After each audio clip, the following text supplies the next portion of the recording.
ओम शांति। आज 9 जुलाई 2024 बाबा के महावाक्य हैं। मीठे बच्चे, सच्चे बाप के साथ अंदर बाहर सच्चा बनो, तब ही देवता बन सकेंगे। तुम ब्राह्मण ही फरिश्ता सो देवता बनते हो। प्रश्न है, इस ज्ञान को सुनने व धारण करने का अधिकारी कौन हो सकता है? उत्तर है, जिसने ऑल राउंड पार्ट बजाया है, जिसने सबसे जास्ती भक्ति की है, वही ज्ञान को धारण करने में बहुत तीखे जाएंगे, ऊंच पद भी वही पाएंगे। तुम बच्चों से कोई पूछते हैं, तुम शास्त्रों को नहीं मानते हो? तो बोलो, जितना हमने शास्त्र पढ़े हैं, भक्ति की है, उतना दुनिया में कोई नहीं करता। हमें अब भक्ति का फल मिला है, इसलिए अब भक्ति की दरकार नहीं। ओम शांति। बेहद का बाप बेहद के बच्चों को बैठ समझाते हैं। सभी आत्माओं का बाप सभी आत्माओं को समझाते हैं, क्योंकि वह सर्व का सद्गति दाता है। जो भी आत्माएं हैं, जीवात्माएं ही कहेंगे। शरीर नहीं तो आत्मा देख नहीं सकती। भर ड्रामा के प्लान अनुसार स्वर्ग की स्थापना बाप कर रहे हैं, परंतु बाप कहते हैं, मैं स्वर्ग को देखता नहीं हूँ। जिन्हों के लिए है वही देख सकते हैं। तुमको पढ़ाकर फिर मैं तो कोई शरीर धारण करता ही नहीं हूँ, तो बगैर शरीर देख कैसे सकूंगा? ऐसे नहीं, जहाँ तहाँ मौजूद हूँ, सब कुछ देख सकते हैं। नहीं, बाप सिर्फ देखते हैं तुम बच्चों को, जिनको गुलगुल यानी फूल बनाकर याद की यात्रा सिखलाते हैं। योग अक्षर भक्ति का है। ज्ञान देने वाला एक ज्ञान का सागर है। उनको ही सतगुरु कहा जाता है। बाकी सब हैं गुरु। सच बोलने वाला, सचखंड स्थापन करने वाला वही है। भारत सचखंड था, वहाँ सब देवी देवता निवास करते थे। तुम अभी मनुष्य से देवता बन रहे हो। तो बच्चों को समझाते हैं, सच्चे बाप के साथ अंदर बाहर सच्चा बनना है। पहले तो कदम कदम पर झूठ ही था, वह सब छोड़ना पड़ेगा। अगर स्वर्ग में ऊंच पद पाना चाहते हो तो भल स्वर्ग में तो बहुत जाएंगे, परंतु बाप को जानकर भी विकर्मों को विनाश नहीं किया तो सजाएं खाकर हिसाब किताब चुकतू करना पड़ेगा। फिर पद भी बहुत कम मिलेगा। राजधानी स्थापन हो रही है पुरुषोत्तम संगम युग पर। राजधानी न तो सतयुग में स्थापन हो सकती, न कलयुग में, क्योंकि बाप सतयुग या कलयुग में नहीं आते हैं। इस युग को कहा जाता है पुरुषोत्तम कल्याणकारी युग। इसमें ही बाप आकर सबका कल्याण करते हैं।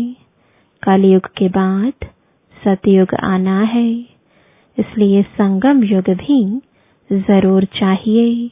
बाप ने बताया है, यह पतित पुरानी दुनिया है। गायन भी है, दूर देश का रहने वाला आया देश पराए। तो पराए देश में अपने बच्चे कहाँ से मिलेंगे? पराए देश में फिर पराए बच्चे ही मिलते हैं। उन्हों को अच्छी रीति समझाते हैं, मैं किसमें प्रवेश करता हूँ। अपना भी परिचय देते हैं। और जिसमें प्रवेश करता हूँ उनको भी समझाता हूँ कि यह तुम्हारा बहुत जन्मों के अंत का जन्म है। कितना क्लियर है। अभी तुम यहाँ पुरुषार्थी हो, संपूर्ण पवित्र नहीं। संपूर्ण पवित्र को फरिश्ता कहा जाता है। जो पवित्र नहीं उनको पतित ही कहेंगे। फरिश्ता बनने के बाद फिर देवता बनते हैं। सूक्ष्म वतन में तुम संपूर्ण फरिश्ता देखते हो। उन्हों को फरिश्ता कहा जाता है। तो बाप समझाते हैं बच्चे एक अल्फ को ही याद करना है। अल्फ माना बाबा, उनको अल्लाह भी कहते हैं। बच्चे समझ गए हैं बाप से स्वर्ग का वर्षा मिलता है। स्वर्ग कैसे रचते हैं? याद की यात्रा और ज्ञान से। भक्ति में ज्ञान होता नहीं। ज्ञान सिर्फ एक ही बाप देते हैं, ब्राह्मणों को। ब्राह्मण चोटी है ना। अभी तुम ब्राह्मण हो, फिर बाजोली खेलेंगे।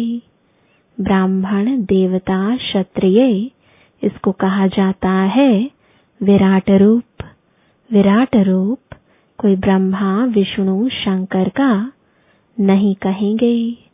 उसमें चोटी ब्राह्मण तो है नहीं। बाप ब्रह्मा तन में आते हैं, यह तो कोई जानता नहीं। ब्राह्मण कुल ही सर्वोत्तम कुल है, जबकि बाप आकर पढ़ाते हैं।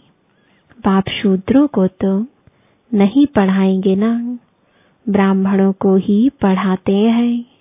पढ़ाने में भी टाइम लगता है। राजधानी स्थापन होनी है। तुम ऊंच ते ऊंच पुरुषोत्तम बनो। नई दुनिया कौन रचेगा? बाप ही रचेगा। यह भूलो मत। माया तुमको भुलाती है। उनका तो धंधा ही यह है। ज्ञान में इतना इंटरफेयर नहीं करती है, याद में ही करती है। आत्मा में बहुत किचड़ा भरा हुआ है, वह बाप की याद बगैर साफ हो ना सके। योग अक्षर से बच्चे बहुत मूंझते हैं। कहते हैं बाबा हमारा योग नहीं लगता। वास्तव में योग अक्षर उन हठ योगियों का है। सन्यासी कहते हैं ब्रह्म से योग लगाना है। अब ब्रह्म तत्व तो बहुत लंबा चौड़ा है। जैसे आकाश में स्टार्स देखने में आते हैं, वैसे वहां भी छोटे छोटे स्टार मिसल आत्माएं हैं। वह है आसमान से पार, जहां सूर्य चांद की रोशनी नहीं। तो देखो कितने छोटे छोटे रॉकेट तुम हो। तब बाबा कहते हैं पहले पहले आत्मा का ज्ञान देना चाहिए। वह तो एक भगवान ही दे सकते हैं। ऐसे नहीं सिर्फ भगवान को नहीं जानते, परंतु आत्मा को भी नहीं जानते। इतनी छोटी सी आत्मा में 84 के चक्र का अविनाशी पाठ भरा हुआ है। इनको ही कुदरत कहा जाता है और कुछ नहीं कह सकते। आत्मा 84 का चक्र लगाती ही रहती है। हर 5000 वर्ष बाद यह चक्र फिरता ही रहता है। यह ड्रामा में नोंद है। दुनिया अविनाशी है, कभी विनाश को नहीं पाती। वो लोग दिखाते हैं बड़ी प्रलय होती है, फिर श्री कृष्ण अंगूठा चूसता हुआ पीपल के पत्ते पर आता है, परंतु ऐसे कोई होता थोड़े ही है। यह तो बेकायदे है। महाप्रलय कभी होती नहीं। एक धर्म की स्थापना और अनेक धर्मों का विनाश चलता ही रहता है। इस समय मुख्य 3 धर्म है। यह तो ऑस्पिशियस संगम युग है। पुरानी दुनिया और नई दुनिया में रात दिन का फर्क है। कल नई दुनिया थी, आज पुरानी है। कल की दुनिया में क्या था यह तुम समझ सकते हो। जो जिस धर्म का है उस धर्म की ही स्थापना करते हैं। वो तो सिर्फ एक आते हैं, बहुत नहीं होते, फिर धीरे धीरे वृद्धि होती है। बाप कहते हैं तुम बच्चों को कोई तकलीफ नहीं देता हूँ। बच्चों को तकलीफ कैसे देंगे? मोस्ट बेलिविड बाप है ना। कहते हैं मैं तुम्हारा सद्गतिदाता, दुख हरता, सुख करता हूँ। याद भी मुझे एक को करते हैं। भक्ति मार्ग में क्या कर दिया है, कितनी गालियां मुझे देते हैं। कहते हैं गॉड इज वन। सृष्टि का चक्र भी एक ही है। ऐसे नहीं आकाश में कोई दुनिया है, आकाश में स्टार्स हैं। मनुष्य तो समझते हैं एक एक स्टार में सृष्टि है, नीचे भी दुनिया है।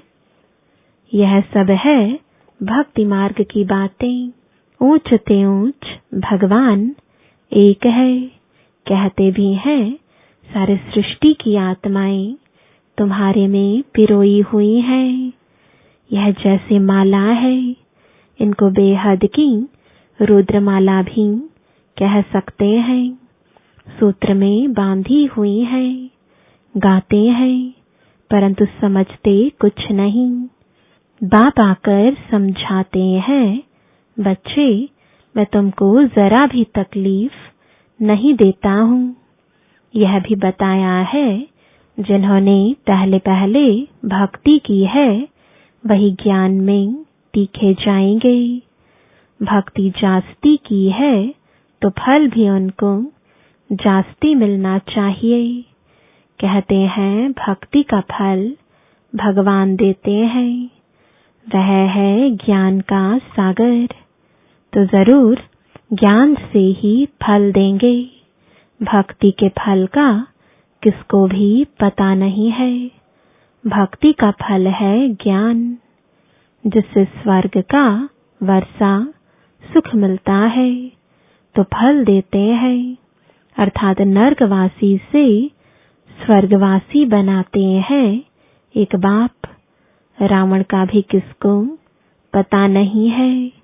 कहते भी हैं यह पुरानी दुनिया है।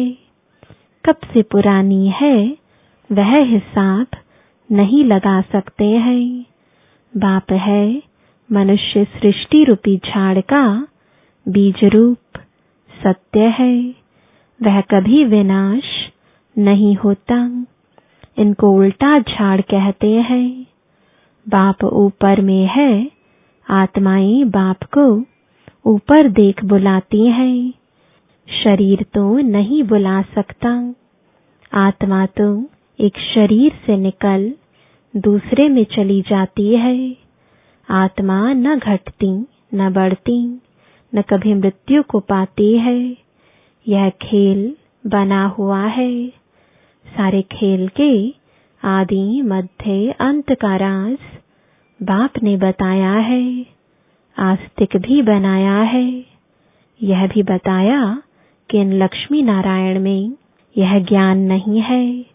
वहाँ तो आस्तिक नास्तिक का पता ही नहीं रहता है। इस समय बाप ही अर्थ समझाते हैं। नास्तिक उनको कहा जाता है जो न बाप को, न रचना के आदि मध्य अंत को, न ड्यूरेशन को जानते हैं। इस समय तुम आस्तिक बने हो। वहाँ यह बातें ही नहीं, खेल है ना। जो बात 1 सेकंड में होती वह फिर दूसरे सेकंड में नहीं होती। ड्रामा में टिक टिक होती रहती है। जो पास्ट हुआ चक्र फिरता जाएगा। जैसे बायोस्कोप होता है, 2 घंटे या 3 घंटे बाद फिर वही बायोस्कोप हूबहू रिपीट होगा। मकान आदि तोड़ डालते हैं, फिर देखेंगे बना हुआ है, वही हूबहू रिपीट होता है। इसमें मूंझने की बात ही नहीं। मुख्य बात है आत्माओं का बाप परमात्मा है। आत्माएं परमात्मा अलग रहे बहुकाल, अलग होती है, यहाँ आती है पाट बजाने। तुम पूरे 5000 वर्ष अलग रहे हो। तुम मीठे बच्चों को ऑलराउंड पार्ट मिला है, इसलिए तुमको ही समझाते हैं। ज्ञान के भी तुम अधिकारी हो। सबसे जास्ती भक्ति जिसने की है, ज्ञान में भी वही तीखे जाएंगे, पद भी ऊंच पाएंगे। पहले पहले एक शिव बाबा की भक्ति होती है, फिर देवताओं की, फिर 5 तत्वों की भी भक्ति करते व्यभिचारी बन जाते हैं। अभी बेहद का बाप तुमको बेहद में ले जाते हैं, वह फिर बेहद के भक्ति के अज्ञान में ले जाते हैं। अब बाप तुम बच्चों को समझाते हैं, अपने को आत्मा समझ मुझे एक बाप को याद करो। फिर भी यहाँ से बाहर जाने से माया भुला देती है। जैसे गर्भ में पश्चाताप करते हैं, हम ऐसे नहीं करेंगे। बाहर आने से भूल जाते हैं, यहाँ भी ऐसे है, बाहर जाने से ही भूल जाते हैं। यह भूल और अभूल का खेल है। अभी तुम बाप के एडॉप्टेड बच्चे बने हो।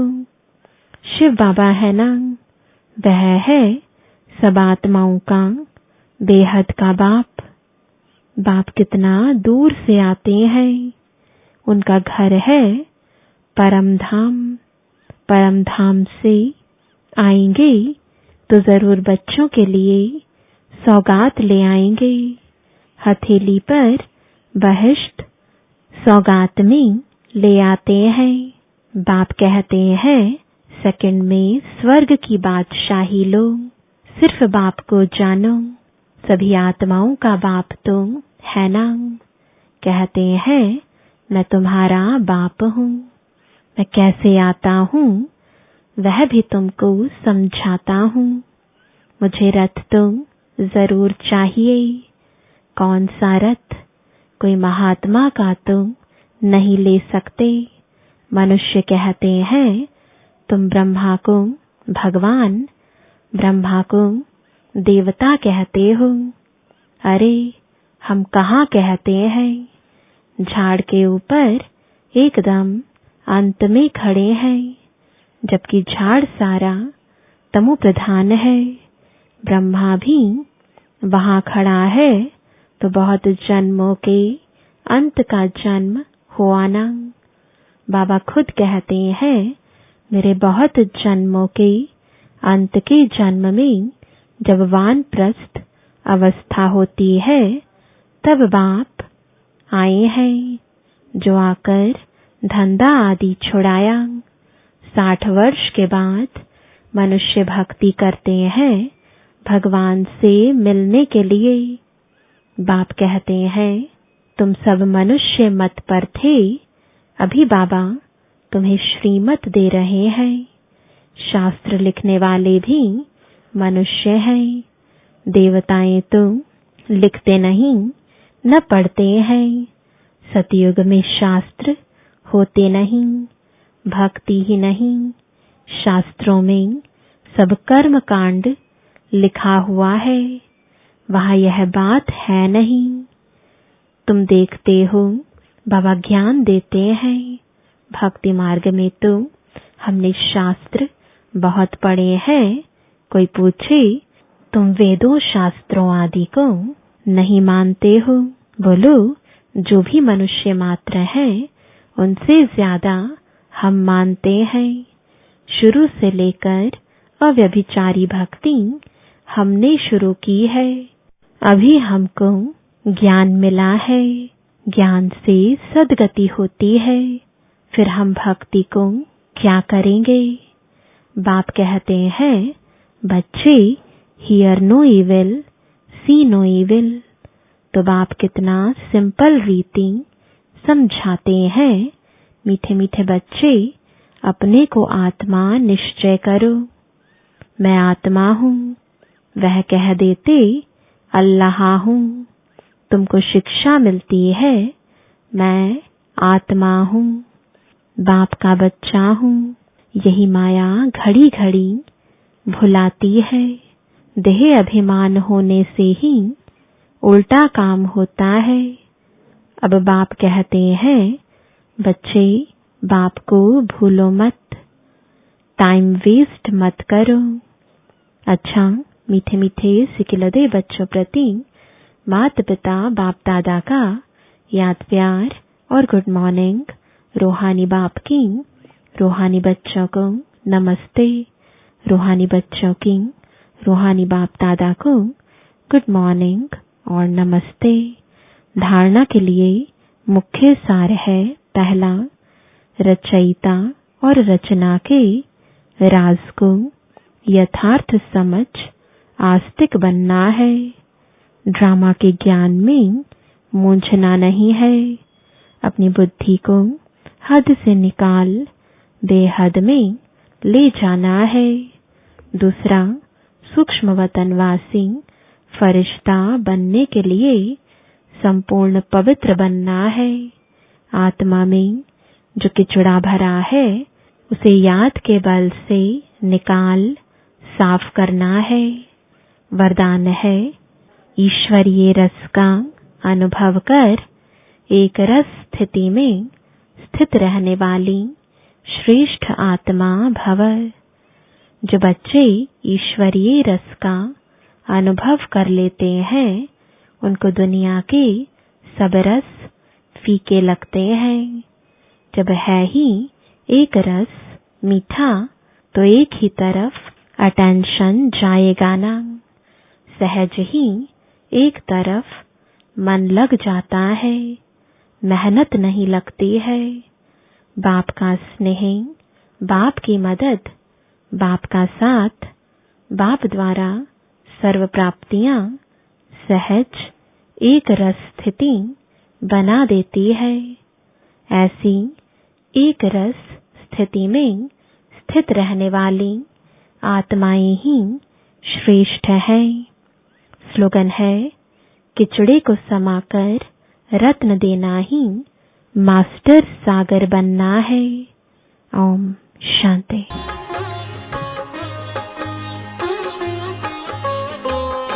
मन पंछी तू उड़ जा वतन में, रुत है ये प्रभु मिलने की।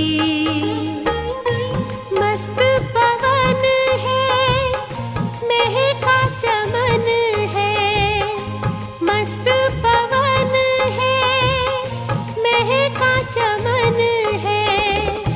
बेला है मंगल मिलने की। मन पंछी तू उड़ जा वतन में, रुत है ये प्रभु।